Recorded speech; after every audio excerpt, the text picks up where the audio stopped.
এই জন্য সম্পদকে মূল্যায়ন করা, রিজিক আল্লাহ পাক দিয়েছেন বলেই সব যে ঢেলে দিতে হবে, এটা ভালো না, এই কাজটা ঠিক না।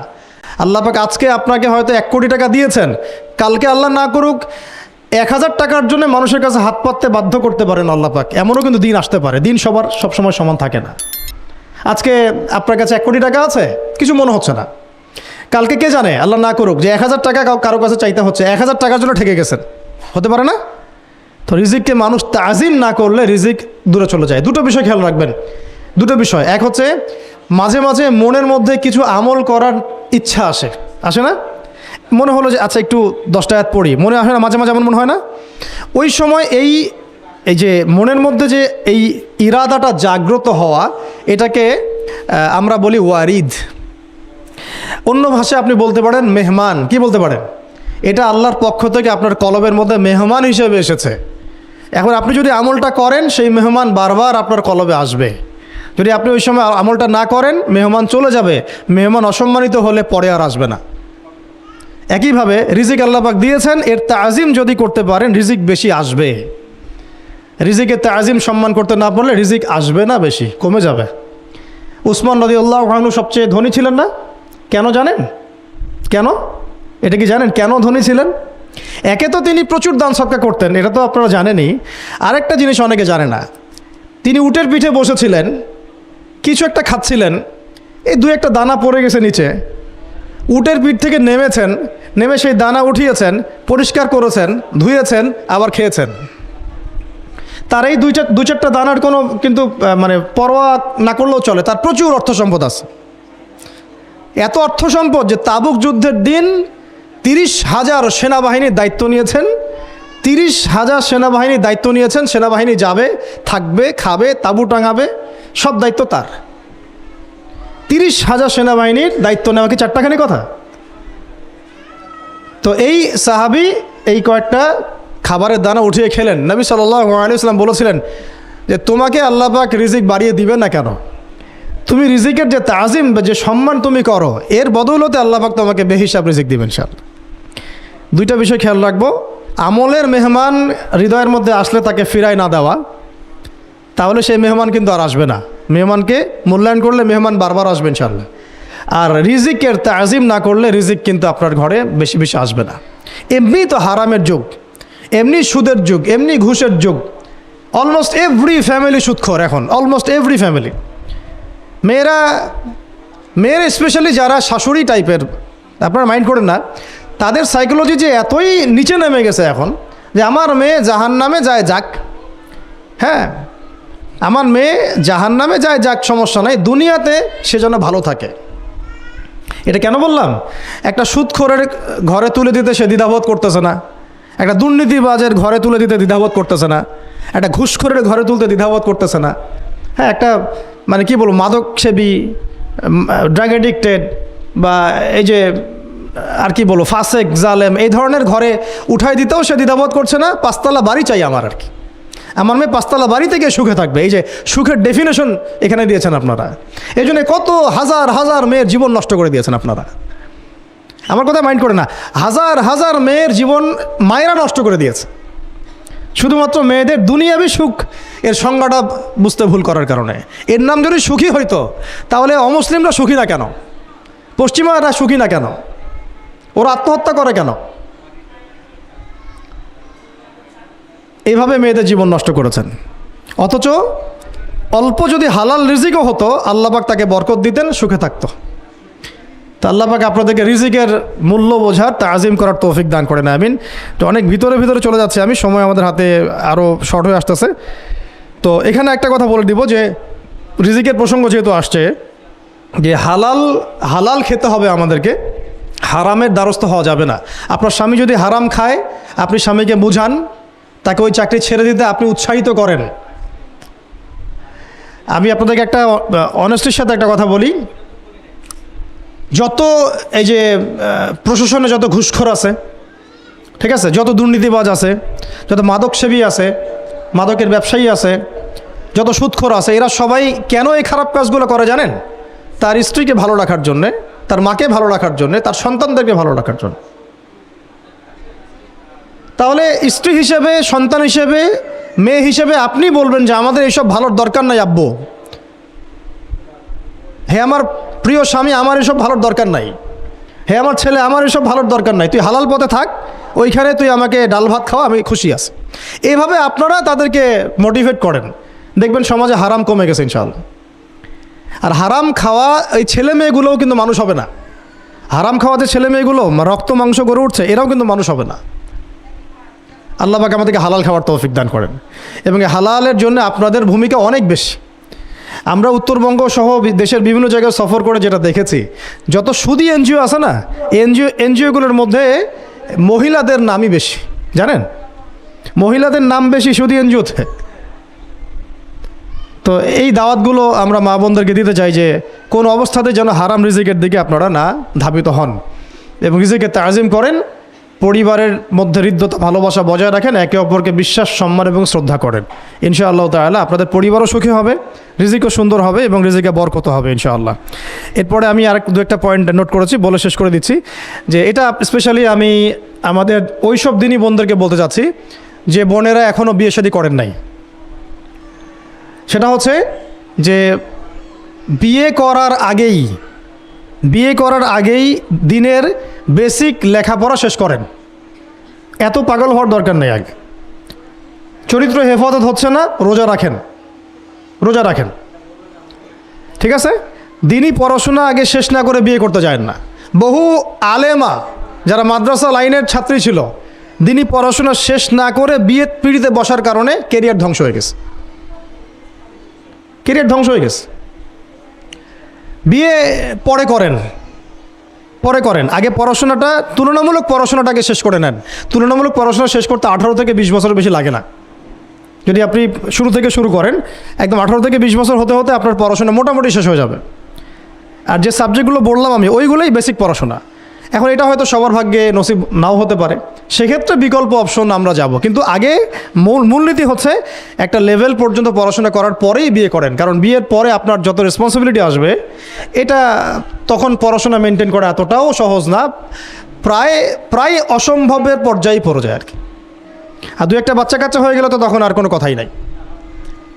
তাহলে আপনারা কি আমাদেরকে আয়েশা রাদিয়াল্লাহু আনহার মতো একটা প্রজন্ম দিতে পারবেন না?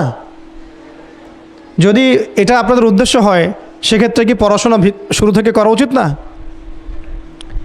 এখন এই সুযোগটা আমাদের সব বোনদের সামনে হয়তো থাকে না, এই জন্য আমরা বললাম যে বিকল্প অপশনগুলোতে আপনারা দিন শেখার চেষ্টা করেন। আর এরপরে যখন বিয়ে করবেন, পড়াশোনা মোটামুটি শেষ হয়েছে, বিয়ে করবেন, এখন 18-20 বছর বয়স হয়ে গেছে, এখন আল্লাহর ওয়াস্তে দুনিয়াবি বিষয়কে সর্বোচ্চ অগ্রাধিকার দিয়েন না। আজীবন পস্তাবেন, এবং একবার পস্তানো শুরু করলে এই পস্তানো আজীবনও শেষ হবে না। তখন মেইল করে মেসেজ করে কোনো লাভ হবে না, কারণ আপনি বিয়ের আগে দিনকে প্রাধান্য দেন নাই, বরং দুনিয়াকে প্রাধান্য দিয়েছিলেন।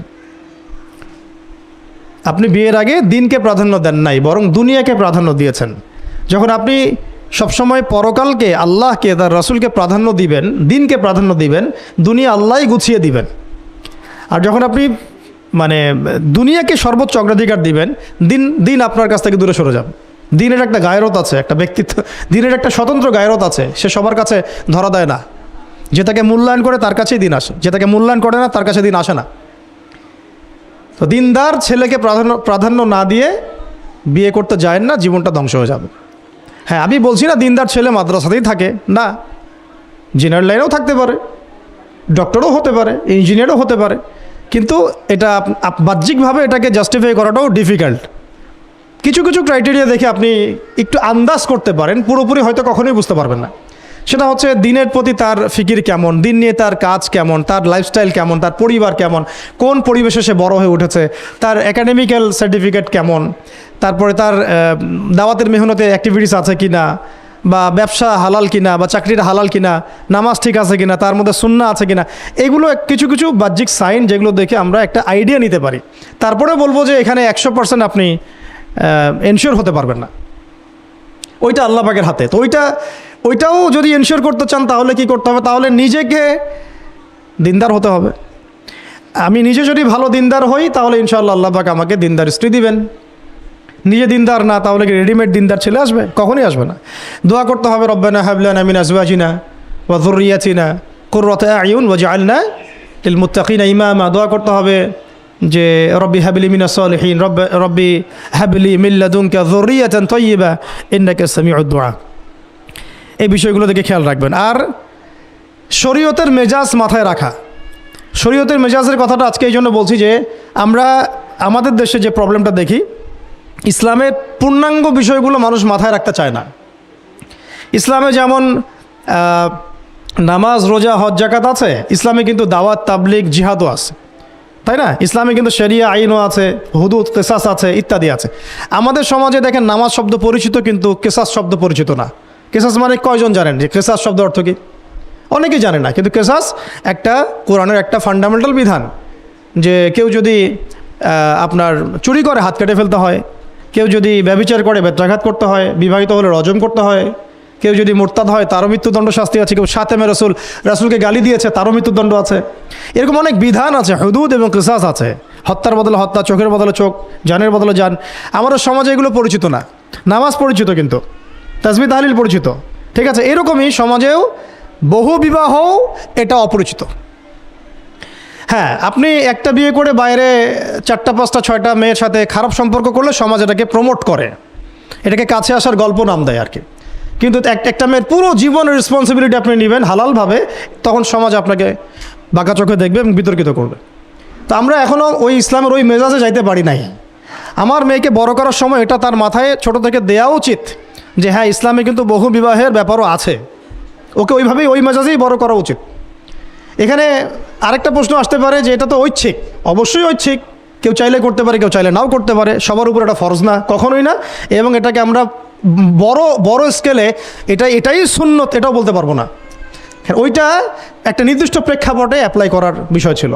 এই চ্যানেলের ভিডিওগুলো শুধুই প্রচারের জন্য। যদি কোনো আলেম শিরক বা বেদাতি কোনো আমলের কথা বলে এবং সেটা যদি সহিহ হাদিস দ্বারা প্রমাণিত না হয়, তাহলে সেটার দায় সম্পূর্ণ ওই আলেমের। আর আপনারাও আমল করার আগে আগে যাচাই করে নেবেন, অন্যথা প্রপার চ্যানেল এটাতে কোনো দায়ভুক্ত থাকবে না।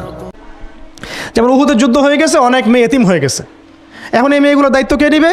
বহু বিবাহের ব্যাপারটাতে আসলো তখন সূরা নিসার আয়াত যে তোমরা এখন পছন্দ হলে মাসনা সুলাসা রুবা করতে পারো। এটা কাউকে ফরজ করা হয় নাই, কারোর উপরে ফরজ করা হয় নাই। যার সামর্থ্য আছে তোমরা করতে পারো, খালাস। ওই মেয়েগুলোর দায়িত্ব নিয়ে নেওয়া হলো রাষ্ট্রীয়ভাবে, এবং তারা সম্ভ্রম পেলো, সম্মান পেলো, গার্ডিয়ানশিপ পেলো, তাদের সমস্ত অধিকার ফিরে পেলো। এটা ইসলামের একটা বিধান আছে। একেবারে এটাকে বাদ দিয়ে এটাকে অস্বীকার করা, কুফরি করলে কিন্তু কোরআনের সাথে আপনার কুফরি হয়ে যাবে। আপনার নিজস্ব রুচিবোধ থাকতে পারে যে আমি এটাকে পছন্দ করি না, সেটা আপনার ডিসিশন, এটা কোনো সমস্যার কিছু নাই। এমনকি ইসলাম আপনাদেরকে বলেছে যে মেয়ের অনুমতি ছাড়া তাকে বিয়েও দেওয়া যাবে না। সবার নিজস্ব জায়গা থাকতে পারে, কিন্তু ইসলামের প্রত্যেকটা বিধানকে মাথায় রাখা যে এটা ইসলামের একটা অংশ। না হলে আমরা অনেক সামাজিক সমস্যার সমাধান দিতে পারবো না। বাংলাদেশে এখন 6 লক্ষ মেয়ে আছে যারা এতিম, অবিবাহিতা, বিধবা, আরও বেশি। আমরা রাষ্ট্রীয়ভাবে তাদের কোনো ব্যবস্থা করতে পারবো না, সম্ভব না।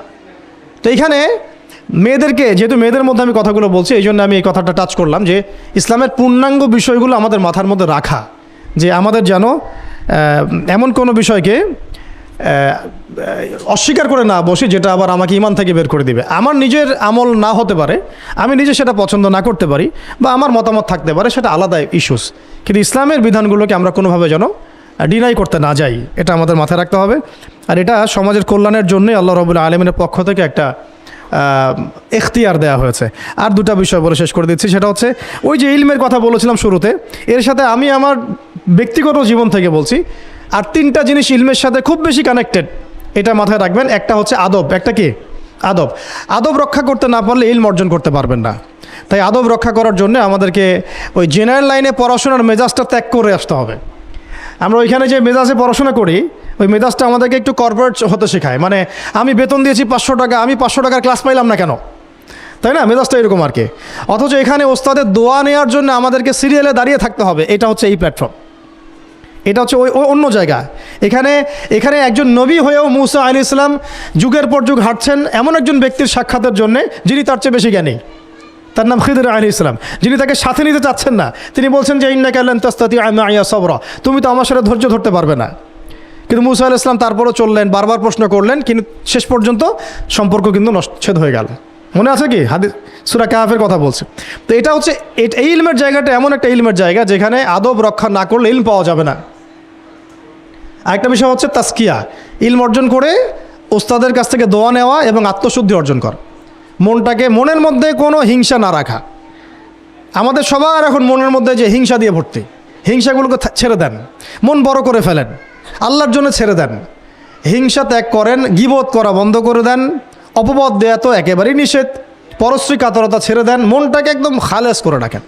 একজন সাহাবী সম্পর্কে নবীজি বলছেন, এই যে এখন যে সাহাবী ঢুকবে মসজিদে ও জান্নাতি, সবাই আগ্রহ নিয়ে বসে আছে, কে এসে ঢুকলেন জান্নাতি, পরের দিনও সেম কথা, এখন যে ঢুকবে সে জান্নাতি, সেম সাহাবী ঢুকলেন, পরের দিনও সেম কথা, এখন যে ঢুকবে সে জান্নাতি, সেম সাহাবী ঢুকলেন। এবার একজন সাহাবী কৌশল করে তার বাসায় গেলেন, দেখি তো কি আমল করে সে। তো দেখলেন তো রাত্রেবেলা তাহাজ্জুদেও উঠতেছে না, এশার নামাজ পড়ে ঘুমায় গেছে, ফজরের নামাজে উঠলো। তো 3 দিন থাকলেন, 3 দিন সেম। তখন তিনি বললেন, আচ্ছা ভাই, তোমার ব্যাপারে নবীজি এরকম মন্তব্য করেছেন, তোমাকে তো এমন কোনো খাস আমল করতে দেখলাম না। তো তিনি বলছেন, আচ্ছা একটা বিষয় হতে পারে, আমি অত বেশি আমল হয়তো করি না, কিন্তু আমি যখন ঘুমাতে যাই আমি সবাইকে মাফ করে দিয়ে ঘুমাই। মন ফ্রেশ, মনটা থেকে সব বের করে দেওয়া, এটা তাসকিয়া, এটা ইলমের সাথে সম্পৃক্ত। আল্লাহ পাক আমাদের সবাইকে এই বিষয়গুলো বোঝার তৌফিক দান করেন, আমিন। আর এরপরে আমি বলবো যে সন্তান প্রতিপালনে যত্নশীল হন, কারণ এরপরে তো আমাদের অ্যাসেট তারাই। এবং মেয়েদেরকে আমি বলবো যে আপনারা বেশি বেশি সন্তান নেবেন। কে শিখাইছে একটা বাচ্চা নিতে হবে, 2টা বাচ্চা নিতে হবে? এগুলো বোগাস কথাবার্তা পশ্চিমারা শিখাইছে। আর নবী সাল্লাল্লাহু আলাইহি ওয়াসাল্লাম কি বলেছেন? আমি সেই নারীদেরকে নিয়ে গর্ব করব যেই নারীরা বেশি বেশি সন্তান জন্ম দিতে পারে। আমি আমার উম্মতের সংখ্যা নিয়ে গর্ব করব। হ্যাঁ, সবার ফিজিক্যাল কন্ডিশন এক না হতে পারে, কিন্তু এই মানসিকতাটা ত্যাগ করতে হবে যে আমার একটাই, 2টি সন্তানের বেশি নয়, একটি হলে আরও ভালো হয়। এইসব পশ্চিমা তন্ত্রমন্ত্র বন্ধ করতে হবে, ঠিক আছে? এরপরে বলবো যে মিডিয়া দিয়ে, আচ্ছা, এই সন্তান প্রতিপালনের ক্ষেত্রে একটা কথা বলে দেই যে প্যারেন্টিংয়ের অনেক বই বাজারে বের হয়েছে, প্যারেন্টিং টিপস আছে। এই প্যারেন্টিংটা নিয়ে আলাদা ইনশাল্লাহ একদিন সেশন করবো, এখানে অনেক কথা বলার আছে। সন্তান প্রতিপালন একটা শিল্প, সন্তান প্রতিপালনটা একটা শিল্প, খুব ধৈর্যের কাজ, সবরের কাজ, লেগে থাকার কাজ। সন্তানকে সময় দেওয়া, ওর খাবারের দিকে খেয়াল রাখা, ওর মানসিকতার দিকে খেয়াল রাখা, ওর ফিজিক্যাল অ্যাক্টিভিটিস দিকে খেয়াল রাখা, ওর মানে আত্মা দূষিত হয়ে যাচ্ছে কিনা এটা খেয়াল রাখা, ওর ভালো একাডেমিক পরিবেশ নিশ্চিত করা, ভালো ওস্তাদ দেওয়া, ওর সাথে মেশা, ওকে আদর করা, অনেক কিছু আছে। এটা নিয়ে ইনশাল্লাহ আমরা একদিন আরেকটা সেশন করবো ইনশাল্লাহ। তো সন্তান প্রতিপালনের সাথে আমি বলবো যে প্রচলিত যে মিডিয়াগুলো, এই জি বাংলা, স্টার জলসা, এই যে পিছনে লেখা আছে যে অপসংস্কৃতি, এক কথায় বিজাতীয় অপসংস্কৃতি, এই মিডিয়াগুলো বাসা থেকে বন্ধ করে দেন। বাসায় থেকে টেলিভিশন ভেঙে ফেলে দেন, একেবারে টেলিভিশনের দরকার নেই বাসায়। অনলাইনে আমরাও কিছু ক্ষেত্রে আসলে আমরাও অনলাইনের মধ্যে ডুবে গেছি। আমি নিজেও ফিকির করছি, চেষ্টা করছি এখান থেকে বের হওয়ার জন্য। আপনারাও বের হন, মানে প্র্যাকটিক্যাল জীবনে আসেন। এটা একটা ভার্চুয়াল জগৎ, এখান থেকে আমরা যা দেখি এটা আমাদের মাথার মধ্যে প্রভাব বিস্তার করে। বহু সামাজিক ঘটনা এবং পারিবারিক অঘটন এই ফেসবুক, ইউটিউব থেকে হচ্ছে। এই কন্টেন্টগুলো দেখা আমাদেরকে বন্ধ করতে, বাস্তবতার সাথে এগুলো কোনো সম্পর্ক নাই। আমাদের কিতাব পড়ার অভ্যাস বেশি করে বাড়াতে হবে, ওস্তাদদের সহবতে যাওয়া, আমল করা, কান্নাকাটি করা, দোয়া করা, ইস্তেগফার করা, আল্লাহর সাথে কানেকশন। আল্লাহ পাক আমাদেরকে মিডিয়ার এই রং ঢং বলি আমি, মিডিয়ার এই রং ঢংগুলো ত্যাগ করতে হবে। মিডিয়া একটা কিছু দেখলে আমাকে কেন কিনতে হবে? কেন আমি একটা মিডিয়াতে দেখলাম যে এরকম একটা নতুন অর্নামেন্টস আসছে, আমাকেই কেন কিনতে হবে? কেন আমি ওইটার জন্য আবার বাসায় চাপ দিব? কেন ওইটা আমি আমার পরিবারে ফাসাদ সৃষ্টি করার কারণ হবে? প্রয়োজন নাই। আর আমাদের মানে মাদ্রাসার মেয়েদেরকেও এসব থেকে দূরে রাখতে হবে, মিডিয়া থেকে দূরে রাখতে হবে। মানে সব মিডিয়া উপকারী না, বরং মিডিয়ার মধ্যে 99%ই ইসলামিক মিডিয়া না। যদি এটা হতো 10% ইসলামিক মিডিয়া, তাহলে বলতাম ওগুলো অ্যাটলিস্ট দেখেন, কিন্তু এখানে কিন্তু সেই সুযোগটাও পাচ্ছেন না। খুব কম মিডিয়া আমাদেরকে প্রকৃত বিষয়টা শেখায় এবং সত্যের কাছাকাছি নিয়ে আসে। বেশিরভাগ মিডিয়াই প্রতারণাপূর্ণ এবং কর্পোরেট সেকশন, এগুলো থেকে আল্লাহ পাক আমাদেরকে দূরে থাকার তৌফিক দান করেন। আমাদের সাথে সম্পর্ক হচ্ছে হিজাবের, সালাতের, তাসবির, সিজদার, জায়নামাজের, আতরের, খুশবুর, মিসওয়াকের, আমাদের সাথে এগুলো সম্পর্ক। আমাদের সাথে সম্পর্ক হিজাবের, আমাদের সাথে সম্পর্ক ইসলামিক ক্যালিগ্রাফির, আমাদের সাথে সম্পর্ক কোরআনের, হাদিসের, সিরাতের, লেখাপড়া, ইলমি পরিবেশের, তাসাউফের, এগুলো আমাদের কালচার। তো কালচার খুব ইম্পর্টেন্ট। কালচার থেকে দূরে সরে গেলে আমাদের আকীদা নষ্ট হয়ে যায়। আল্লাহ পাক আমাদেরকে আমাদের কালচার ধরে রাখার তৌফিক দান করেন। আর দুটো কথা হচ্ছে, হিজাবে কঠিন হন, হিজাবে একটু কঠোর হয়ে যান। এটা নিয়ে হয়তো আলোচনা শুনেছেন আপনারা, আমি জানি না পয়েন্টটা এসেছিল কিনা। তো হিজাবে আরও অনেক কঠিন হতে হবে আমাদেরকে, আস্তে আস্তে আরও, একবারে তো হয়তো আপনারা সব কিছু শক্ত করে ধরতে পারবেন না, অ্যাটলিস্ট আপনার ধারাবাহিকতা বজায় রাখা। হিজাবে অনেক কঠিন হওয়ার চেষ্টা করি, আমাদের অনেক দিনই বোনকে আমরা একটু ক্যাজুয়াল দেখি হিজাবের ব্যাপারে, এটা থেকে আপনার বের হওয়ার তৌফিক দান করেন আমিন। আর একটা মেয়েদেরকে একটা নসিহত করবো, স্পেশালি যে অল্পে তুষ্ট থাকেন, অল্পে তুষ্ট থাকেন, ইনশাল্লাহ জীবনে সুখী হয়ে যাবেন ইনশাআল্লাহ। আর শেষ কথা হচ্ছে আলেমা হওয়ার চেষ্টা করেন, আলেমা হওয়ার চেষ্টা করেন, দায়ী হওয়ার চেষ্টা করেন, এবং মেয়েদের মধ্যে ব্যাপক দাওয়াতি কাজ করার চেষ্টা করেন। এইটা জীবনের লক্ষ্য উদ্দেশ্য বানায় নেন ইনশাল্লাহ। আপনার জীবনের লক্ষ্য যদি এমনই হয়, দেখবেন এমনই জীবন সঙ্গিনী আপনি পেয়েছেন যার জীবনের লক্ষ্যও সেম, তখন দুজনে মিলে আপনি কাজ করতে পারবেন ইনশাল্লাহ। এই পৃথিবীতে আমাদের কাজটা কি? এক নম্বর হচ্ছে আল্লাহ পাককে চিনতে শেখা, আল্লাহ পাকের সামনে আত্মসমর্পণ করা, তার নবীর সুন্নতগুলো মেনে চলা, হালাল খাওয়া, একটা আদর্শ পরিবার গঠন করা, সন্তানদেরকে মানুষ করা, দিনের দাওয়াতের কাজ করা, এবং দিনটাকে আল্লাহর জমিনে প্রতিষ্ঠার চেষ্টা করা। এছাড়া কি আমাদের কোনো কাজ আছে পৃথিবীতে? বাকি যে কাজগুলো সেগুলো আনুষঙ্গিক, এবং সেগুলো ইবাদত হিসেবে গণ্য হবে যদি আল্লাহর জন্যে হয় এবং রাসূলের তরিকায় হয়। যেমন কেউ যদি ঘুমায়, ঘুমানোর কাজটাও তো ইবাদত, যদি সেটা রাসূলের তরিকা মোতাবেক হয়। সিম্পল। খাওয়া দাওয়া করা, আমরা আমাদের চাহিদায় খাই, কিন্তু এটাও ইবাদত হিসেবে গণ্য হবে যদি খাওয়ার সুন্নাতটা আমরা ঠিকমতো আদায় করতে পারি। তাহলে প্রতিটা কাজই সুন্নাহ এবং ইবাদত হবে যদি আমরা সেটার তরিকা ঠিক রাখি। মূল কাজগুলো কি? মূল কাজগুলো হচ্ছে যে, আবার বলতেছি, মূল কাজগুলো হচ্ছে, এক, এই পৃথিবীতে আল্লাহকে চেনা, আল্লাহকে চিনতে শেখা। দুই, আল্লাহ রাব্বুল আলামিনের সামনে শর্তহীন আত্মসমর্পণ, শর্ত সাপেক্ষে না, একদম নিঃশর্ত আত্মসমর্পণ। তিন, আল্লাহ পাকের সমস্ত হুকুম আহকামগুলো মেনে চলা। চার, রাসূলুল্লাহ সাল্লাল্লাহু আলাইহি ওয়াসাল্লামের আদর্শ প্রত্যেকটা কাজে বাস্তবায়ন করা, সুন্নতের উপর থাকা। পাঁচ, হালাল খাওয়া। ছয়, আদর্শ পরিবার গড়ে তোলা। সাত, সন্তান প্রতিপালন। আট, সৎ কাজে আদেশ। নয়, অসৎ কাজে নিষেধ। 10, আল্লাহ পাকের এই জমিনের মধ্যে দিনটাকে প্রতিষ্ঠার চেষ্টা করা, যার যা সামর্থ্য আছে তাই দিয়ে। কেউ জান দিয়ে করবে, কেউ মাল দিয়ে করবে, কেউ কথা দিয়ে করবে, কেউ লিখনি দিয়ে করবে, কেউ প্রয়োজনে আল্লাহর পথে জিহাদ করবে, কেউ প্রয়োজনে শহীদ হবে, যার যেটা সুরত সে সেভাবে করবে। এছাড়া কি দুনিয়াতে আমাদের কোনো কাজ আছে? তো এই কাজগুলোর মধ্যে, এই কাজগুলোকে যদি আমরা বাস্তবায়ন করতে পারি, তাহলে দুনিয়াতেও সফল হব ইনশাআল্লাহ, পরকালেও জান্নাতে যাব ইনশাআল্লাহ। এই তো, এই কাজগুলো যদি আমরা বাস্তবায়ন করতে পারি, দুনিয়াতেও সফল হব ইনশাআল্লাহ, এবং পরকালেও জান্নাতে যাব ইনশাআল্লাহ। তো এক্ষেত্রে এই গন্তব্য হাসিল করার জন্যে যে কাজটা সবার আগে দরকার, এতক্ষণ যেগুলো বললাম, এই গন্তব্যটা হাসিল করার জন্য সবার আগে যে কাজটা দরকার সেটা হচ্ছে সেটা হচ্ছে শরিয়াতের একটা ন্যূনতম জ্ঞান অর্জন করা। শরিয়াতের ন্যূনতম একটা জ্ঞান অর্জন করা। শরিয়াতের ন্যূনতম জ্ঞান বলতে আমি কি মিন করছি, কি বুঝাচ্ছি? আমি বুঝাচ্ছি কমপক্ষে আপনাকে বিশুদ্ধ করে কোরআন তেলাওয়াত করা শিখতে হবে, 1 নাম্বার। এর সাথে আপনাকে আরবি ভাষা কিছুটা হলেও শিখতে হবে, যাতে আপনি কোরআনটা বুঝতে পারেন। 3 নাম্বার হচ্ছে হাদিস শাস্ত্র পড়ার যোগ্যতা আপনাকে অর্জন করতে হবে, মানে হাদিস পড়াশোনা করতে হবে। 4 নাম্বার, নবী সাল্লাল্লাহু আলাইহি ওয়াসাল্লামের পবিত্র সিরাত অর্থাৎ জীবনী, এটা আপনাকে পড়তে হবে। মনে থাকবে তো? লিখে নেন। 5 নাম্বার হচ্ছে, 1 নাম্বার কি বলেছিলাম? বিশুদ্ধ কোরআন তিলাওয়াত। তারপরে বলেছি আরবি ভাষা শিক্ষা করা। তারপরে বলেছি হাদিস পাঠ। তারপরে বলেছি সিরাত পাঠ। 5 নাম্বার হচ্ছে আকীদা বিশুদ্ধ করা। আকীদা বিশুদ্ধ করা। আকীদার অনেক কিতাব আছে এবং আকীদার আর অনেক দার্সও আছে, এটা নিয়ে আমরা পরে আলোচনা করব ইনশাআল্লাহ। 6 নাম্বার হচ্ছে আপনার ইসলামের ইতিহাস পড়াশোনা করতে হবে, ইসলামের ইতিহাসটা পড়াশোনা করতে হবে।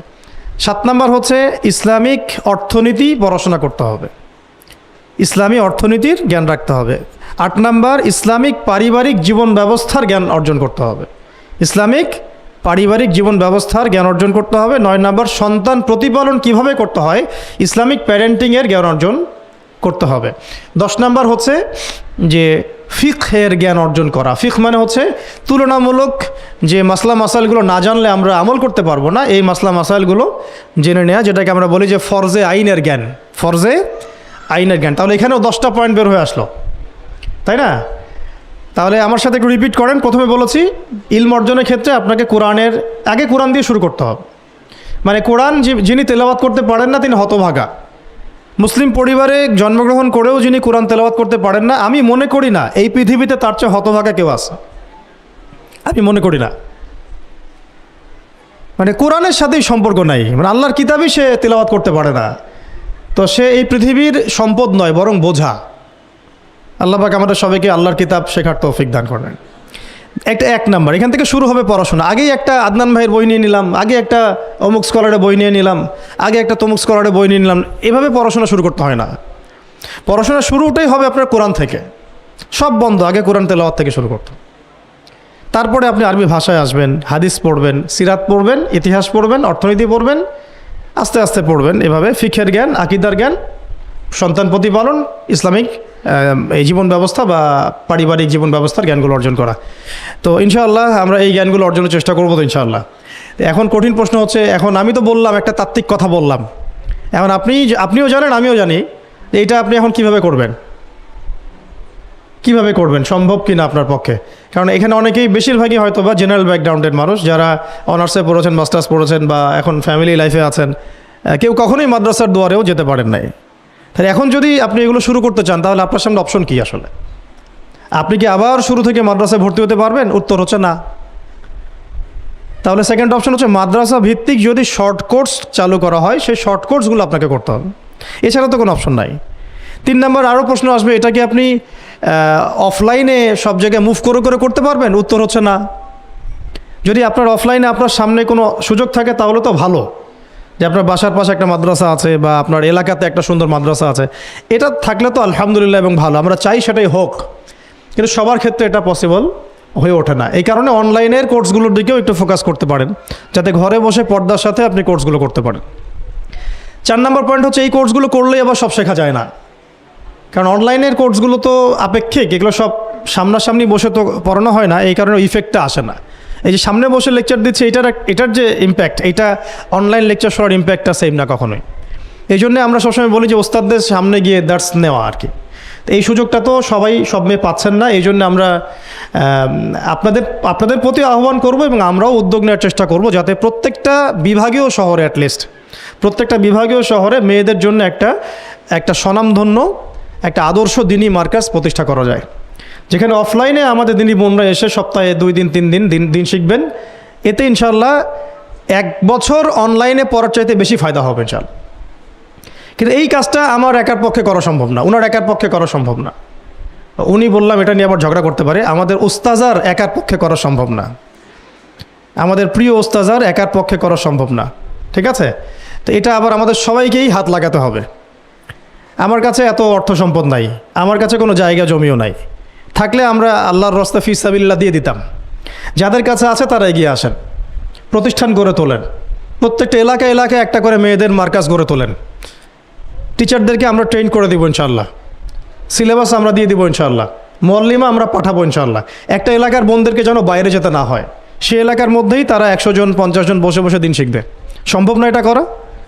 অনেক আগেই সম্ভব ছিল এবং জরুরিও ছিল, কিন্তু আমরা অন্যদিকে বেশি ফোকাস করছি। মেয়েদেরকে সত্যি এখানে আমরা অবহেলার মধ্যেই রেখেছি। এখন আমার মেয়ে হয়েছে বলে আমি খুব কনসিয়াস যে আমি এখন মেয়ে নিয়ে কী করবো, আমার মেয়েকে আমি কীভাবে বড় করব। এখন তো আমি মেয়েকে পড়তে অন্য কোথাও পাঠাবো না, কারণ সিকিউরিটি কনসার্ন। আমি আমার মেয়েকে কোথাও মেসে থাকতে দিব না, সিকিউরিটি কনসার্ন, এবং আমাদের গায়রতের খেলাফ, ব্যক্তিত্বের খেলাফ। তাহলে আমার মেয়েকে পড়াশোনা করানোর জন্য আমাকেই প্রতিষ্ঠান গড়ে তুলতে হবে, এবং এমন প্রতিষ্ঠান যেখানে আমার মেয়ে দুনিয়াবি জ্ঞানও পাবে, পরকালের জ্ঞানও পাবে। তো এটা তো অ্যাভেলেবল না। তো অ্যাভেলেবল হবে কখন? যখন সবাই হাত লাগাবো। দেখেন, আমি একটা হাদিস মনে করে দিই আপনাদেরকে, এটা বলতে চাচ্ছিলাম না কিন্তু বলছি। নবী সাল্লাল্লাহু আলাইহি ওয়াসাল্লাম একদিন ঈদের খুতবা দিচ্ছিলেন, এবং ওই খুতবাতে তিনি বলেছিলেন যে, হে মুসলিম নারীগণ, আমি জাহান্নামে দেখে এসেছি যে তোমাদের সংখ্যা বেশি। মুসলিম নারীগণের সংখ্যা বেশি, এটাও হাদিসের সঠিক ফাহাম না। মানে পুরো এই উম্মতের মধ্যে নারীদের একটা বড় অংশ জাহান্নামে যাবে এই উম্মতের মধ্যে। তো তোমরা বেশি বেশি সদাকা করো, তোমরা বেশি বেশি সদকা করো, একটা খেজুরের টুকরা দান করে হলেও জাহান্নাম থেকে বাঁচো। তো এটা বলার পরে বেলাল রাদিয়াল্লাহু আনহু একদিক থেকে আরেক দিক হাঁটছিলেন, সাথে একটা কাপড় ছিল। নারীরা তাদের কেউ গলার হার, কানের দুল, হাতের মানে চুড়ি, এগুলো সোনার সব খুলে খুলে দান করছিলেন। মেয়েদেরকে সদাকার মধ্য দিয়ে জাহান্নাম থেকে বাঁচতে হবে। সদকা করার মধ্য দিয়ে মেয়েদেরকে জাহান্নাম থেকে বাঁচতে হবে। আজকে যদি আপনি একটা প্রতিষ্ঠান গড়ে দিয়ে যেতে পারেন, এটা যদি আরও 50 বছর সাস্টেইন করে, এই 50 বছর এখানে যত মানুষ দিন শিখবে, সমস্ত মানুষের ইলমের নেকি আপনি পাবেন। কিন্তু আমরা কিন্তু সবাই ব্যক্তি স্বার্থ নিয়ে চিন্তা করি, আর দুনিয়ার স্বার্থটাকে বেশি প্রাধান্য দেই। আমার 500 জায়গা আমি দিয়ে দিব, আপনি দিচ্ছেন না, বরং আপনি পরকালের জান্নাতের একটা জায়গা আপনি সার্টিফাইড করছেন। কে জানে, হয়তো এই ওসিলায় আপনার জান্নাতের ফয়সালা হয়ে যেতে পারে। কেউ 10% জমির মধ্যে একটা মসজিদ করেছে, হতে পারে এই মসজিদের ওসিলায় আল্লাহ পাক তাকে জান্নাত দিতেও পারেন। কেউ একটা মাদ্রাসা প্রতিষ্ঠা করেছে, এখানে হাজার হাজার স্টুডেন্ট পড়াশোনা করছে, কে জানে হয়তো এই ওসিলায় আল্লাহ পাক তাকে পরকালে জান্নাত দিতে পারেন। তো সাদাকা, এগিয়ে আসা এবং শিক্ষা খাতে নিজেদের জানমাল, অর্থ সম্পদকে ব্যয় করা আমাদের একার পক্ষে এখন আর এগুলো সম্ভব না। হ্যাঁ, যদি আমার কাছে রাষ্ট্রীয় কোনো ক্ষমতা থাকতো বা শিক্ষা বিভাগের কোনো ক্ষমতা থাকতো, তাহলে প্রত্যেকটা মসজিদ ভিত্তিক আমরা মেয়েদের আলাদা শিক্ষার ব্যবস্থা করতাম। মসজিদ ভিত্তিক, প্রতিষ্ঠানের প্রয়োজনই নাই। মসজিদের মধ্যে একটা আলাদা কর্নার করে ফেলা যায়, মেয়েদের জন্য স্বতন্ত্র, এখানে কোনো পুরুষের এন্ট্রেন্সই থাকবে না। মেয়ে শিক্ষিকা, মেয়ে ভলান্টিয়ার সবই মেয়ে, এবং ওস্তাদাদেরকে দিয়ে এখানে ফরজে আইন থেকে শুরু করে তাদেরকে একদম মৌলানা পর্যন্ত পড়ানো সম্ভব। উদ্যোগ নেওয়া হয় নাই বিগত 30 বছর 40 বছরে। তো ইলম অর্জনের পথে আবার এরকম প্রতিবন্ধকতা আসবে, সেগুলোকে ফেস করার বা সেগুলো সলভ করার জন্য আমাদেরকে কিন্তু ফিকির করতে হবে। আর এই ফিকিরটা একজন দুজন মানুষের কাঁধে চাপিয়ে দিয়ে আপনি কিন্তু দায়মুক্ত হতে পারবেন না। যেমন আজকে সেমিনার এখানে করেছি, আপনারা চাইলে কিন্তু এই ধরনের সেমিনার আপনাদের এলাকাতেও করতে পারেন। সেখানে গেস্ট হিসেবে তাদেরকে ডাকতে পারেন। দাওয়াতের মেহনত শুরু হয়ে গেল। যদি বসে থাকেন যে প্রত্যেক 2 মাস পর পর ওস্তাদারা আয়োজন করবেন এবং আমরা যাব, তো এটা তো তখন এককেন্দ্রিক কাজ হয়ে গেল। তার রেজাল্টটা কিন্তু মানে সামান্য রেজাল্ট পাবেন আপনি। আর যদি সবাই হাত লাগান, রেজাল্টটা বেশি হবে। তা আমি আপনাদেরকে উদ্বুদ্ধ করতে চাই যে দিনের পথে আপনারা দাওয়াতের মেহনতে নেমে আসেন, এমনকি দিন প্রতিষ্ঠার সংগ্রামে আমাদের পাশে দাঁড়ান। কিন্তু এর আগে যোগ্যতা অর্জন করেন, যোগ্যতাটা ইলমি যোগ্যতা। আল্লাহ পাক আপনাদেরকে বোঝার তৌফিক দান করে নেন। এটা 1 নম্বর। এবং ইলমের পথে প্রতিবন্ধকতার কথাগুলো বললাম, এগুলোকে ফেস করার এবং এগুলোকে যেন রিকভার করতে পারি আমরা, সেই তৌফিক আল্লাহ আমাদের জন্য সবাইকে দান করেন। তো একটা মানে খুশির সংবাদই বলবো আপনাদেরকে দিতে চাচ্ছি, যে আমরা এই মিরপুর উত্তরার এই এলাকাটার মধ্যে আমরা চেষ্টা করছি যে অফলাইনে এরকম 2-1টা দিনই মার্কাজ প্রতিষ্ঠা করার, আপাতত ভাড়াতেই। এবং ইনশাআল্লাহ অল্প সময়ের মধ্যে আমরা ঢাকা শহরে, ইনশাআল্লাহ ঢাকা শহরে হোক অথবা ঢাকা শহরের একটু সাইডেই হোক, আমরা নিজস্ব জায়গা কিনে প্রতিষ্ঠান করে দেখাবো ইনশাআল্লাহ। এবং আমাদের পরিকল্পনা হচ্ছে একদম ফ্রম দ্য ভেরি বিগিনিং, এই নুরানি থেকে শুরু করে, প্লে গ্রুপ থেকে শুরু করে আস্তে আস্তে গ্র্যাজুয়ালি দাওরা হাদিস এবং মাস্টার্স পর্যন্ত নিয়ে যাওয়া, দুইটাই যেন থাকে। এবং আমার পরিকল্পনা হচ্ছে মাস্টার্সের পরে আমাদের ছেলেমেয়েরা যেন বড় বড় ফ্যাকাল্টিগুলোতে পড়াশোনা করতে পারে, ওই রাস্তাগুলো খুলে দেয়া। তো এই কাজগুলো আমার একার পক্ষে আসলে সম্ভব না। আপনারা যদি এগিয়ে আসেন সবাই, দিনী ভাইরা, দিনী বোনরা, এবং আমাদের বিত্তশালী যারা আছেন, যাদেরকে আল্লাহ পাক সৎ হৃদয় দিয়েছেন এবং দান সদকা করার মতো মানসিকতা দিয়েছেন, ইনশাআল্লাহ আসেন একসাথে হাত লাগায় কিছু করি, আল্লাহ পাক করার তৌফিক দান করেন।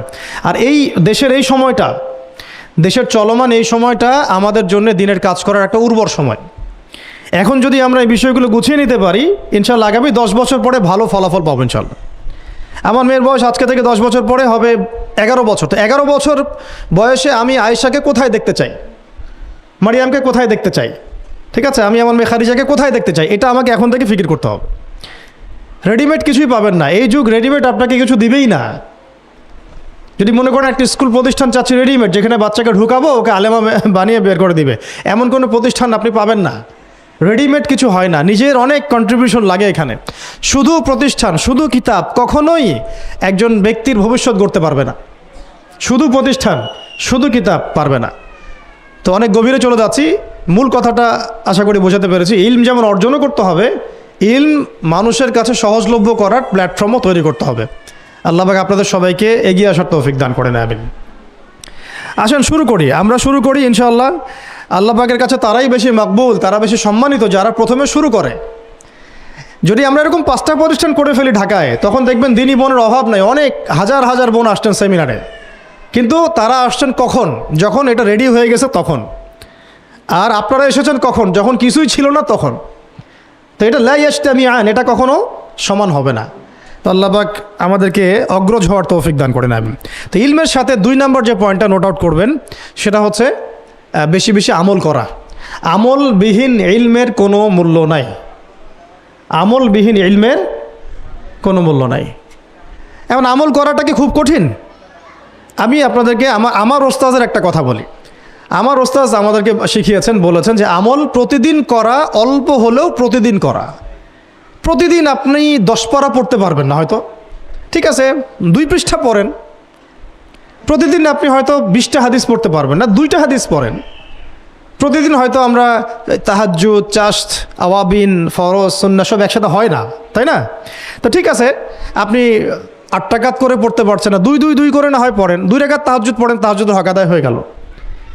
সকালে 2 রাকাত নামাজ পড়ে নেন, চাশতের হক আদায় হয়ে গেল। এইভাবেই মানে কথা হচ্ছে যে আমল করা, নিয়মিত করা, যদিও সেটা অল্প হয়, এটা কিন্তু কঠিন কিছু না। আল্লাহ পাক যার জন্য সহজ করে দেন তার জন্য সহজ।